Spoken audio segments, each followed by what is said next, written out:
Hello all of you, welcome back to my channel. मैं आज आप लोगों के लिए लेकर आ चुकी हूँ एक कलेक्टिव रीडिंग जिसका टॉपिक रहने वाला है कल रात वह आपको लेकर क्या सोच रहे थे। यानी आपके जो पर्सन है, पार्टनर है, लव इंटरेस्ट हैं, कल रात वो आपको लेकर कैसा फील कर रहे थे, कैसा महसूस कर रहे थे, आज हम ये जानेंगे।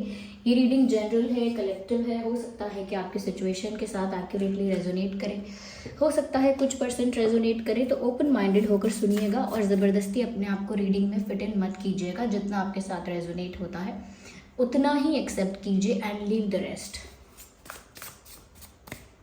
चलिए रीडिंग स्टार्ट करते हैं और देखते हैं यहाँ पे। Okay, appreciate this moment.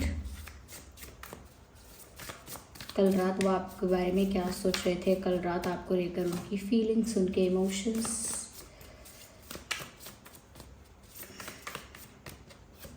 Okay, turn on your heart light. Let's take one more card.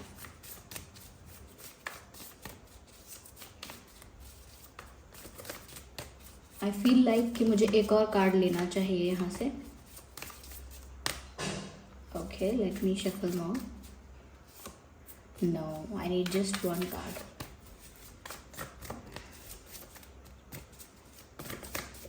या here we have this. Okay, interesting. चलिए फिर इनको जल्दी से अरेंज करके रीडिंग स्टार्ट करते हैं। सबसे पहली चीज़ व्यूअर्स, मैं यहाँ पर जो चीज़ें देख पा रही हूँ वो ये है, यस यहाँ पर आप लोग एक दूसरे के पास नहीं हैं, एक दूसरे से दूर है, सेपरेशन में है। ये चीज़ यहाँ पर साफ साफ विजिबल है। जिस भी इंसान के लिए आप ये रीडिंग देख रहे हैं ना, you are far away from this person और you are separated from this person. आप इस इंसान से कहीं दूर हैं, आपका सेपरेशन हो चुका है, आप लोगों का ब्रेकअप हो चुका है। बहुत सारे लोगों के लिए ये भी हो सकता है कि आप लोग एक नो कॉन्टैक्ट सिचुएशन में हैं, जहाँ आप लोगों का कोई एक्सचेंज नहीं है, कोई बात नहीं हो रही है। इनफैक्ट सेपरेशन की वजह से यहाँ पर काफ़ी कुछ दिख रहा है जो वो कल रात फील कर रहे थे या कर रही थी। मेल फीमेल आप दोनों के लिए रीडिंग देख सकते हैं। सबसे पहली चीज़ व्यूअर्स यहाँ पर ये है कि कहीं ना कहीं उन्होंने आपके प्रेजेंस को फील करने की बहुत कोशिश की, क्योंकि आप उनके पास नहीं थे, फिजिकली उनके पास प्रेजेंट नहीं थे। तो ऐसा लगता है कि उन्होंने बहुत ज़्यादा आपको महसूस करने की कोशिश की है। कैसे? इमेजिनेशन करके, विजुअलाइजेशन करके, आपकी कल्पना की है। ऐसे ऐसे मोमेंट्स जो वो आपके साथ शेयर करना चाहते हैं या चाहती हैं, ये जो उनके डिज़ायर्स हैं आपको लेकर, या जैसा रोमांटिक टाइम उन्हें आपके साथ बिताने की इच्छा है, वो सारे डिज़ायर्स, वो सारी इच्छाएं जो हैं, उनको कहीं ना कहीं इस इंसान ने बहुत इमेजिन किया है। क्योंकि यहाँ मैसेज है, act as if your partner is here. तो यानी उन्होंने ऐसा एक्ट किया, ऐसा महसूस किया, ऐसा अज्यूम कर लिया कि मेरा पार्टनर मेरे साथ है, और उस चीज़ को फील करना चाहा। जैसे हम आंखें बंद करके इमेजिनेशन में किसी के साथ डांस कर रहे हैं, या पिलो को हग कर रहे हैं, या हवा में अकेले ही डांस कर रहे हैं, ऐसा फील करके कि कोई हमारे साथ डांस कर रहा है। तो ये क्या है? ये एक इमेजिनेशन है। हम ऐसा एक्ट कर रहे हैं जैसे हम किसी के साथ हैं, कोई हमारे पास है। ये भी कल रात ऐसा ही एक्ट कर रहे थे। कुछ ऐसी इमेजिनेशंस, कुछ ऐसा ऐसी एक्टिविटी, हग करना, डांस करना, बातें करना अकेले में, कुछ अपने ही आप से अकेले में बातें करना और ऐसा सोचना जैसे आप सुन रहे हो। तो एक इमेजिनेशन, एक विजुअलाइजेशन यहाँ पर चल रहा था, जिसको हम डे ड्रीमिंग भी कहते हैं। तो वो आपके साथ रोमांटिक मोमेंट कल रात स्पेंड कर रही हैं या कर रहे हैं, ऐसा उन्होंने एक्सपीरियंस करना चाहा, ऐसा उन्होंने फील करना चाहा। इसीलिए उन्होंने ऐसी ही चीज़ों को विजुअलाइज किया, इमेजिन किया। यस, यहाँ पर मैसेज भी है, whether you have someone in your life और not, act as if they are with you so you will always consider them. कहीं ना कहीं कल उनकी सोच ये थी कि आप चाहे उनके साथ फिजिकली प्रेजेंट नहीं हैं, लेकिन क्योंकि वो इतना शिद्दत से चाहते हैं कि आप उनके साथ होते, काश आप उनके साथ इस वक्त होते, इतना ज़्यादा उनका जो इंटेंस थॉट था ये कि काश आप उनके पास होते। तो उन्होंने सोचा कि अगर आप सच में उनके पास नहीं हैं तो क्या हुआ, अगर वो ऐसा विश्वास रखेंगे, ऐसा फेथ रखेंगे कि आप उनके पास ही हैं, उनसे कभी दूर ही नहीं हुए हैं, उनके पास ही हैं, तो इस तरह से वो एक पॉजिटिविटी भी अपनी लाइफ में मैनिफेस्ट कर लेंगे। जिसकी वजह से वो आपको अपनी लाइफ में मैनिफेस्ट कर लेंगे। क्योंकि मैनिफेस्टेशन में भी यही होता है, जब जिसको हम पाना चाहते हैं, जिसको अपनी लाइफ में देखना चाहते हैं, उसके लिए फिर वैसा ही इमेजिन करते हैं, वैसा ही फेथ रखते हैं, वैसा ही विश्वास रखते हैं कि ये इंसान तो हमारा ही है, ये तो हमें मिल ही गया, ये तो हमारे साथ ही है। उन्होंने उस तरह का किया और उन्होंने सोचा कि अच्छा ही है मैंने ऐसा किया, इससे कुछ अच्छा ही मैनिफेस्ट कर रहा हूँ, इससे मेरी लाइफ में रोमांस, प्यार और ज़्यादा बढ़ने वाला ही है। तो उन्होंने ऐसा किया है। साथ ही साथ व्यूअर्स, यहाँ पर ऐसा लगता है, allow yourself in this moment to reflect on a time when you experienced love. कहीं ना कहीं व्यूअर्स ऐसा लगता है जैसे इस इंसान ने आंखें बंद करके उन पलों को, उन मोमेंट्स को याद किया है जो उन्होंने आपके साथ बिताए हैं। चाहे फ़ोन पे बात करते हुए बिताए हों, मैसेजेस में चैटिंग करते हुए बिताए हों, एक दूसरे से फेस टू फेस मिलकर कुछ मोमेंट्स साथ में बिताए हों, किसी भी तरह का कोई भी मोमेंट, लेकिन जो भी पल उन्होंने आपके साथ गुजारा है, जैसी भी कॉन्वर्जेशंस आप लोगों के बीच हुई हैं, वो सब कहीं ना कहीं याद कर रहे थे वो, यानी ऐसे पलों को याद कर रहे थे जिनको याद करके इनके चेहरे पर अभी भी एक मुस्कान आ जाए, अभी भी एक स्माइल आ जाए। तो कुछ ऐसे मोमेंट्स को रिकॉल करना, कुछ ऐसे सीन्स को रिक्रिएट करना, कुछ ऐसी बातों को अपने दिमाग में रिपीट करना जो हो चुकी हैं पहले, लेकिन उनको दोबारा दोहराने से फेस पर एक स्माइल आ जाती है, दिल खुश हो जाता है, फेस पर एक स्माइल आ जाती है, कहीं ना कहीं बहुत सुकून महसूस होता है। तो कुछ ऐसे चेरिशेबल मोमेंट्स होते हैं जिन्हें हम लाइफ टाइम चेरिश करते हैं व्यूअर्स, कि जब पहली बार में उनसे मेरी बात हुई थी, या जब पहली बार मेरी लाइफ में ये हुआ, वो अलग ही मोमेंट था, वो मैं कभी भूल नहीं सकता। तो ऐसे ही उनके साथ आपके कुछ चेरिशेबल ब्यूटीफुल मोमेंट्स हैं।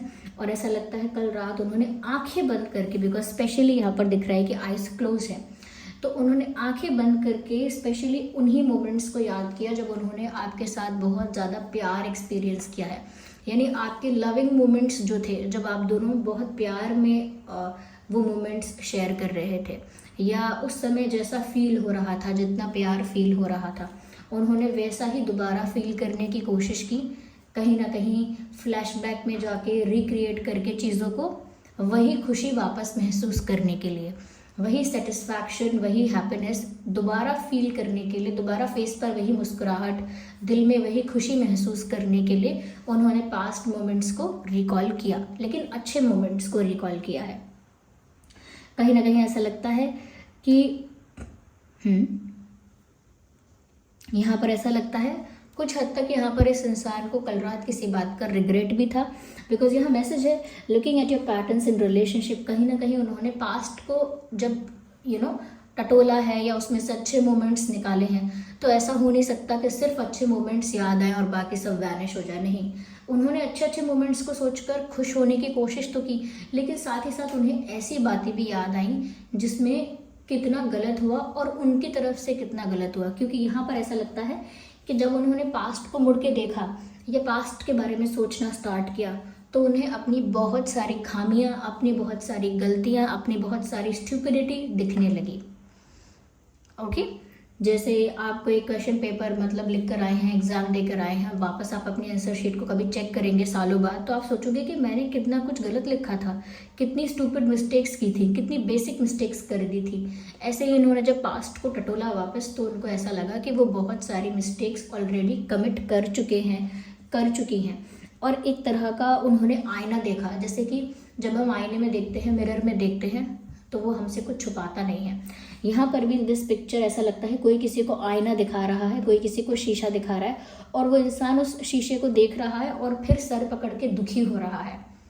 यानी कि जब आईने में असली सच्चाई देखी, जब मिरर में अपनी रियलिटी देखी कि मैंने एक्चुअल में किया क्या है और एक्चुअल में मैं क्या हूँ, जब अपनी रियलिटी को एनालाइज किया, जब मिरर ने आपकी ही सच्चाई आपके मुंह के आगे रख दी, तो वो सहन नहीं हुआ। बहुत तकलीफ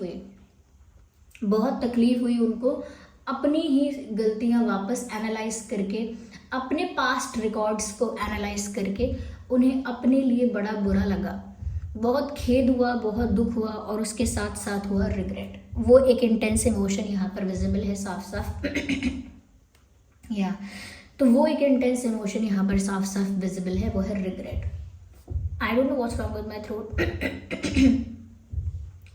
तो जो हमारे पुराने यूट्यूब फैमिली मेम्बर्स हैं वो तो जानते हैं कि थ्रोट का जो प्रॉब्लम है वो एक कंटिन्यूस प्रॉब्लम है उसका कुछ नहीं हो सकता। ओके, तो यहाँ पर उन्होंने पास्ट में जो अपने पैटर्न्स एनालाइज किए, उन्होंने गो थ्रू किया कि पास्ट में उनके क्या पैटर्न्स रहे हैं। तो उन्होंने ऐसा नोटिस किया कि उन्होंने रिपीटेड मिस्टेक्स किए हैं। जैसे कोई इंसान अगर 2 लिखना नहीं जानता है और बार बार एग्जाम में गलत लिख कर आता है 2, फिर बार बार गलत लिख कर आता है 2, यानी कि जो इंसान एक बार वो गलती करने से उसे सुधार नहीं रहा है, एक बार वो मिस्टेक करने से उसे ठीक नहीं कर रहा है, वो रिपीटेटिव मिस्टेक कर रहा है, वही गलती दोहरा रहा है। जैसे हम किसी इंसान पर विश्वास करते हैं और फिर वो हमारा विश्वास तोड़ता है, तो हम कहते हैं कि चलो कोई बात नहीं, अब इनको एक और चांस देते हैं। फिर वो इंसान दोबारा विश्वास तोड़ता है, फिर माफ़ करके अगर एक और चांस देते हैं। तो इसका मतलब ये है रिपीटेटिव मिस्टेक आप कर रहे हो। तो यहाँ पर इन्होंने देखा कि बहुत सारी इनकी ऐसी मिस्टेक्स थी जो इन्होंने रिपीट किया है। और वो जब हम कोई भी मिस्टेक, कोई भी बात ना रिपीटेड मोड में करते हैं तो वो हमारा एक पैटर्न होता है। जैसे लोगों का झूठ बोलने का पैटर्न होता है। कभी कभी लोग इसीलिए झूठ नहीं बोल रहे होते कि अरे वो किसी परेशानी में हैं तो ज़रूरत पड़ गई, मजबूरी फंस गई तो बोलना पड़ेगा, नहीं, क्योंकि झूठ बोलने का पैटर्न इतना स्ट्रांग हो जाता है उनका कि वो अनइंटेंशनली, एफर्टलेसली झूठ उनके मुंह से निकलता है। जैसे अगर किसी ने रोटी खाई है तो वो आप पूछोगे क्या खाया तो बोलेगा दाल चावल खाए। कोई पर्पस नहीं है झूठ बोलने का, मतलब वहाँ पर कोई बचाव नहीं करना था अपना, कोई डिफेंड नहीं करना था अपने आप को। अगर सच बताओगे तो उससे सामने वाले को कोई फ़र्क नहीं पड़ता, आपने चावल खाया या रोटी खाया, किसी को फ़र्क नहीं पड़ता। लेकिन फिर भी झूठ बोल देना, विदाउट एनी रीज़न झूठ बोल देना, तो वो क्या होता है, पैटर्न में आ जाता है। तो इस इंसान ने पैटर्न्स में मिस्टेक किए हैं और वो समझ गए कि उनका ही पैटर्न खराब रहा है। तो ऐसा लगता है जैसे कल रात इस इंसान ने अपने खुद के गृहबान में झांक कर देखा है और पाया है कि गलत तो वो रहे हैं, और जैसे अपनी मिस्टेक को एक्सेप्ट किया है, जैसे अपने आप से कहा है it was my fault, it was my fault, I accept my fault, मैं अपनी गलती को स्वीकारता हूँ, ये मेरी गलती थी। और उन्होंने अपने पैटर्न्स को देखा और सोचा मुझे ऐसे टॉक्सिक, नेगेटिव या जो भी पैटर्न्स हैं जो अच्छे नहीं हैं उनको ब्रेक करना चाहिए। ब्रेक दोस पैटर्न्स जो आपके लिए अच्छे नहीं। किसी का स्लीपिंग पैटर्न अच्छा नहीं है, किसी का ईटिंग पैटर्न अच्छा नहीं है, किसी का कोई और पैटर्न अच्छा नहीं है। अगर वो आपकी लाइफ को सर्व नहीं कर रहा है देन ब्रेक दैट पैटर्न। अगर आपका एक फूड हैबिट कोई आपकी ऐसी है जो एक रॉन्ग पैटर्न है आपका खाने का या सोने का या जो भी है, तो अगर वो आपकी लाइफ को सर्व नहीं कर रहा है, आपकी लाइफ में कुछ उससे ऐड ऑन नहीं हो रहा है, कुछ आपकी अच्छाई, कुछ आपका हित नहीं हो रहा है, तो ऐसे पैटर्न को ब्रेक करना पड़ता है। तो यहाँ पर बस वही बात है यहाँ पे कि उन्होंने अपनी गलती रियलाइज़ की है, अपनी मिस्टेक को एक्सेप्ट किया है कल रात, और साथ ही साथ बड़ा ही ज़्यादा रिग्रेट हुआ है व्यूअर्स, बहुत रिग्रेट। ऐसा लगता है जैसे ये इंसान अपना सर पकड़ के बैठ गए। यस, यहाँ मैसेज है, it requires inner strength to recognise that you need to change और मॉडिफाई योर बिहेवियर। कह रहे हैं यहाँ पे कि स्ट्रेंथ चाहिए ये एक्सेप्ट करने के लिए, करेज चाहिए ये एक्सेप्ट करने के लिए और इस बात को स्वीकारने के लिए कि आपके बिहेवियर को बदलने की ज़रूरत है। आपका खुद का बिहेवियर ठीक नहीं है, उसे चेंज करने की और मॉडिफाई करने की ज़रूरत है। इस बात को रियलाइज़ करने के लिए अपने आप से और इस बात को एक्सेप्ट करने के लिए स्ट्रेंथ चाहिए, जो स्ट्रेंथ अब तक इनके अंदर नहीं थी। देखिए, ये कहना कि हाँ मेरी गलती थी, फिर ये एनालाइज करना कि क्या क्या मेरी गलती थी, ये सब लोगों के लिए ईजी नहीं होता है।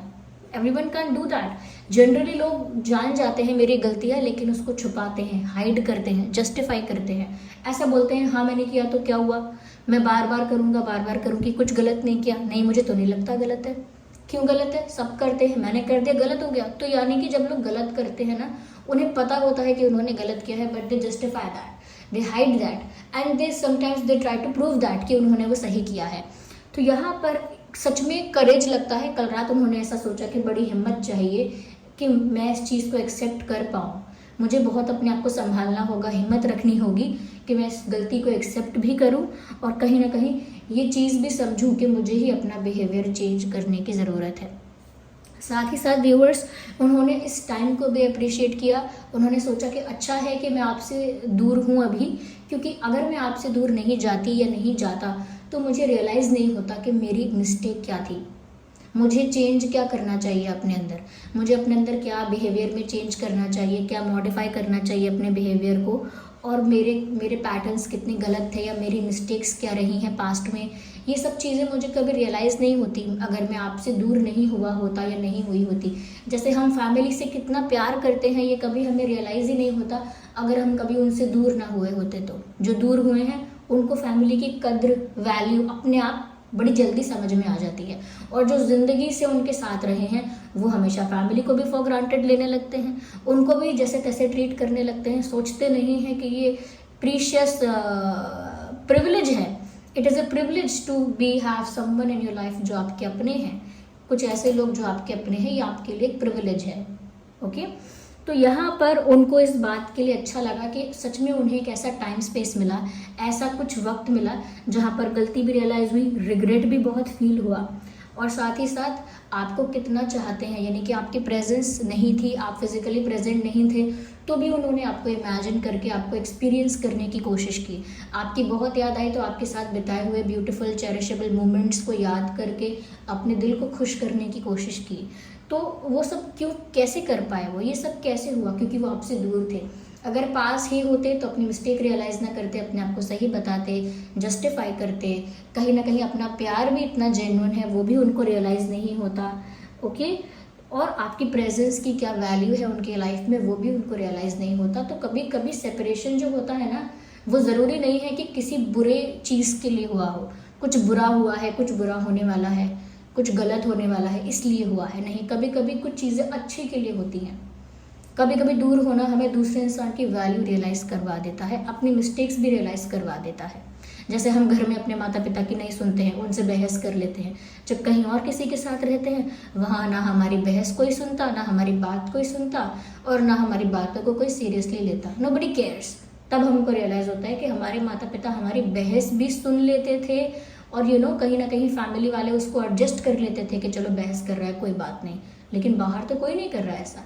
तब रियलाइज़ होता है कि उनकी वैल्यू क्या थी। तो इनके साथ सेम टाइप का ट्रांसफॉर्मेशन हुआ है। और कल रात ऐसा नहीं है कि सिर्फ रोमांटिक फील किया, it was a whole mixture of emotions and thoughts. बहुत कुछ उन्होंने कल रात सोचा, और ऐसा लगता है कि बहुत डीप थिंकिंग की। Yes, well we need some messages here, randomly pick करेंगे हम टू सी कि और कल रात वो आपसे क्या कहना चाह रहे थे। क्या सिर्फ पास रहने से ही प्यार साबित होगा? देखिए, मैंने अभी कहा था स्टार्टिंग में ही कि आप लोग सेपरेशन में हैं, दूर है एक दूसरे से, और आप उनके पास फिजिकली प्रेजेंट नहीं थे, इसीलिए उन्होंने आपको इमेजिन किया, विजुअलाइज किया, और सवाल भी आपके पर्सन ने आपसे यही पूछ लिया। यानी कल रात उनके मन में ऐसी ही बात थी, क्या सिर्फ पास रहने से ही प्यार साबित होगा? अगर हम अलग हैं या दूर है एक दूसरे से, ओके, फिजिकली भी एक दूसरे के पास नहीं है, तो क्या प्यार नहीं हो सकता? क्या तो प्यार पॉसिबल नहीं है? क्या दूर रहकर भी प्यार होना, क्या ये पॉसिबल नहीं है? तो क्या सिर्फ पास रहने से ही प्यार साबित होता है? ये वो कहना चाह रहे हैं। Okay, well I am facing problems in my life. If you can see, थोड़ा डार्क है, डार्क में ही डार्क से लिखा हुआ है, so I think it's not visible that much, लेकिन लिखा है I am facing problems in my life. मैं अपनी लाइफ में प्रॉब्लम्स को फेस कर रहा हूँ, तो कर रही हूँ। डेफिनेटली इनकी लाइफ में कुछ स्ट्रगल, कोई प्रॉब्लम, कुछ तो चल रहा है जिसको ये इंसान अकेले फेस कर रहे हैं। और अगर आपको लग रहा था ये लाइफ को एंजॉय कर रहे हैं, तो ये आपको बताना चाहते हैं, जस्ट टू इन्फॉर्म यू, कि मैं भी खुश नहीं हूँ, मैं भी अपनी लाइफ में प्रॉब्लम्स को फेस कर रहा हूँ या फेस कर रही हूँ। या